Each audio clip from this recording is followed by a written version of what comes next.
உங்களுடைய மனம் உடல் கூட ம், அல்லது உங்ககிட்ட எதெல்லாம் பயன்படுத்துறதுக்கு கொடுக்கப்பட்டிருக்குதோ கருவியாக, ம், அது அனைத்தும் உங்கள நம்பி பாபா கொடுத்திருக்கிறார். அது உங்க சென்டருக்கு வரக்கூடிய ஸ்டூடெண்ட்டா இருக்கலாம், உங்க சென்டரா இருக்கலாம், அல்லது அங்க இருக்கக்கூடிய ஏதோ ஒரு வசதி வாய்ப்பு, ஏதோ ஒரு பொருளா இருக்கலாம். உங்களை நம்பி அவருடைய காரியத்துக்கு பயன்படுத்துறதுக்காக கொடுத்திருக்கிறார்.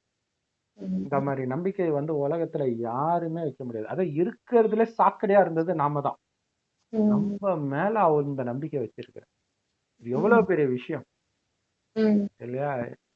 யாரோ கேட்டாங்க, என்ன ஏன் பாபா லவ் பண்ற? ம், யாரோ இப்ப சமீபமா, இல்ல இல்ல இது ஒரு இன்டர்வியூல அஞ்ஞானி அவங்க, ம். ஆஹ், அவங்க வந்து சைக்கிக்ன்றாங்க. அவங்க ம். சொன்னாங்களாம், கடவுள் ஏன்